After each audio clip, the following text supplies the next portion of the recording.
Hello Internet, and welcome to my live reaction for Black Butler, chapter 178. When we last left our heroes, Baldroy was kind of a shitty cook, and that was kind of the entire chapter. We saw a little bit of some more wartime flashbacks. He complained about CL being too delicate, and then he fucked up the food. And Sebastian is having him redeem himself by roasting a chicken. And that's kind of it. So let's just go ahead and jump right on into chapter 178, The Butler Scolding. Our picture here is of Sebastian holding a dog. Wanted, a chef as good as a dog. Alright, it's a good enough cover picture. And Baldroy is still talking to Sebastian. Redeem myself by roasting a chicken? And Sebastian's kind of sighs. I did not adequately explain last time, as never did I imagine there was a human who cannot even properly roast meat. And we see Baldroy getting kind of annoyed. You piss me off every time you open your mouth. But Sebastian just snaps his fingers. Now, let me explain how to make roast chicken once again. Gut the chicken first. Age it for several days in the larder, then pluck the feathers. If you're stuffing the chicken, make flavored minced meat with spice and eggs. Pass a spit through the aged chicken and keep turning the spit in front of the open fire so the chicken is cooked thoroughly. Pour meat juice drippings and butter over the bird while roasting. When the roast is done, serve with gravy sauce. Alright, so we just had to spend an entire... So, look. I didn't make my frustrations clear in the first minute or two of this video, though my last several videos should make that perfectly clear.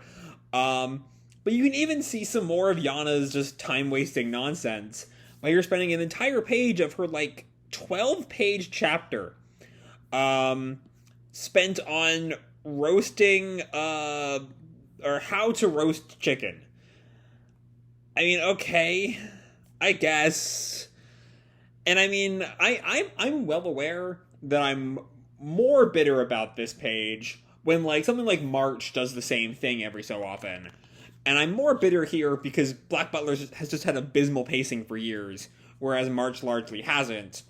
And so really my frustration with this page is beyond just this page, but it's also this page. It's just irrelevant. It's irrelevant like Butler frequently is. Anyway, that bit of negativity aside, I have prepared the chicken today, so your only job will be basting it, while slowly turning the spit in front of the open fire. Basting? As I explained earlier, pouring meat juice drippings and butter over the meat. Basting keeps meat moist. Even a dog can turn a spit, so you should have no chances of failing this. And Baldroy kind of snaps at him. Huh? Are you calling me a dog? If you're picking a fight with me, bring it on. And Sebastian kind of responds, I am not. Dogs were used to turn spits until just recently. And we see what's called a turn spit dog. Which were used during the 18th and 19th centuries to turn a roasting jack by making them run on a wheel like a hamster.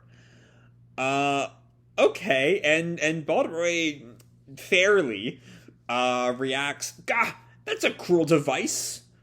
And Sebastian continues, you do not see them anymore, as automated smoke jacks like this one have become mainstream. And Baldroy thinks for a sec, hey, wait a minute. Let me use that if it turns a spit by itself. No. If the spit turns on its own, you'll take your eyes off the chicken in no time. I'll have you take your time to thoroughly learn how to cook it right. So part of me wants to say that Sebastian has a well-thought-out plan to teach Baldroy how to cook meat.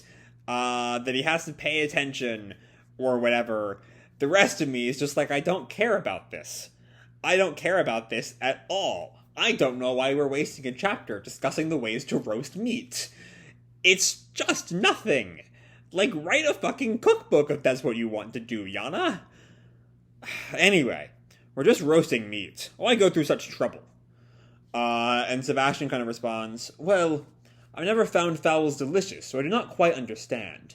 But according to a certain royal chef, to see the very best smile of those who eat the dish is why.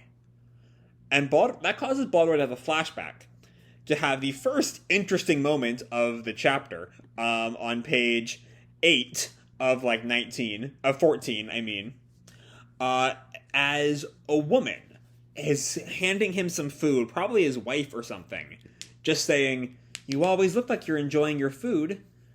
And it's just that one little image, which should show how lackluster this chapter is. If that's qualifying as interesting. Anyway, we see Baldroy holding the chicken. Guess I'll begin. And he starts roasting it, and Finian comes in. Mr. Sebastian, I finished weeding the vegetable garden. And Baldroy looks up at him. He's not here. Oh, and Finian notices him. Mr. Baldroy. Call me Baldo. Yes, Mr. Baldo. We see Baldroy just kind of silent at that. And then Finian looks over. Are you roasting meat? And then we see Finian kind of like warm his hands in front of the fire. And then Baldroy sees that young boy again. The young boy who's kind of been haunting him all flashback. Who's presumably his son or a much younger brother or something. Again, we don't quite know. And Baldroy kind of turns away, and Mayrin walks in. Mr. Sebastian! And Finian stops her. Mr. Sebastian isn't here. And I do love Baldroy's little sigh here. Another one. He's just like tired of all these interruptions. Anyway, Mayrin kind of continues. Old Man Sam brought us lots of milk and cheese and meat, but I can't carry everything alone. I can't. And Finian gets all excited. I'll help. Thank you, I am. And the two of them run off. Finian says, maybe we'll have cheese for tomorrow's breakfast. And Mayrin agrees. I'm looking forward to it, I am. And Baldroy, as he's watching them sees who at this point I'm almost certain are his wife and son. Apparently having a very similar conversation. As his son says, I love cheese. I want lots of it on top. And then his wife sort of laughs at him. Haha, then tomorrow, make sure you take good care of the cows. I will. And then we have, all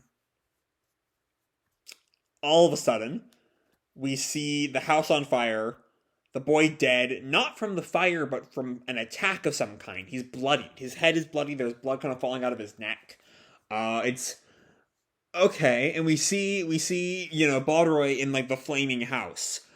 His son lying there. I don't think that's the wife lying next to him. There might just be something that's fallen over. And all of a sudden, Baldroy hears, Baldo! Oh! And Sebastian yells at him, the chicken! It's on fire! And he turns back to see the chicken. Oh!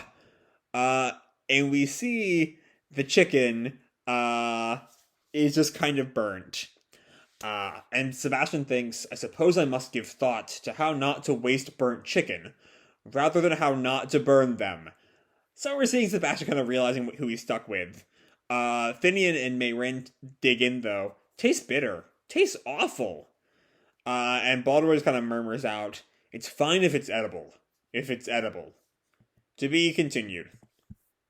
Okay, once again, entirely too short chapter. And yeah, I don't know. So this last bit, there's one page in this chapter that's really good. Page 12, and I guess page 11 too. As we see some more of Baldroy's sort of PTSD, though unlike what we normally kind of see of him, and the kind of war setting. Like last chapter's flashback of Terry or whoever dying in his arms. Here it's more related to his family, which we've not seen much of yet. So yeah, they died in a fire. They were attacked in some way, shape, or form. We don't quite know by who. Given some of the dialogue around Baldroy, I don't want it to be like an attack by like Native Americans. I think that's just it's a really unnecessary trope here. It feels like it's ripped out of a particularly old and outdated Western. I don't know. It just seems a little bit more than a little bit uncomfortable. Yeah. Anyway, but for now, it's still a mystery, and let's hope it, doesn't stay mystery too long, but that the mystery is not mired in uncomfortable 19th century racial politics that Baldroy would probably be on the wrong side of, and that the show would not really give proper explanation to, or proper development to the opposite side of. Yeah, anyway, it'd be really uncomfortable if it became if that was where the plot went. But anyway, beyond that one thing, this chapter is just boring. It's just boring. Nothing's happening. It's just cooking a chicken. And like the fact that he burns the chicken, I guess, is kind of important. Sort of a metaphor, or maybe it's tied up in the imagery of the house burning down. But I don't know. It's just like, this is a month's worth of content. It's another one of those things where, like, if this were a quarter of a chapter, it might not be awful. It still would kind of feel like a waste of time, but, like, it would be less a waste of time if you're moving through this content at 4 times the speed. But we're not getting that, and I'm aware of that, and, I mean, again, at this point, Butler is just kind of Butler, and we all know it. But it's still that recurring problem, is that, like, there's just enough good content lurking around the edges that I don't want to leave Butler. But also, there's not enough of the good content, and there's too much of Baldroy learns how to cook a chicken, or fails to learn how to cook a chicken. It's the same mess Butler's been the entire time. I've been repeating the same handful of problems for about 4 years now. And yeah, Butler is as Butler will be. And that's kind of all I got to say about this chapter. Hope y'all enjoyed the chapter more than I did, and if not, hope you at least liked the video. If you did, feel free to drop me a like or subscribe, do whatever makes you happy, And as always, people, your life is your own, okay? Bye!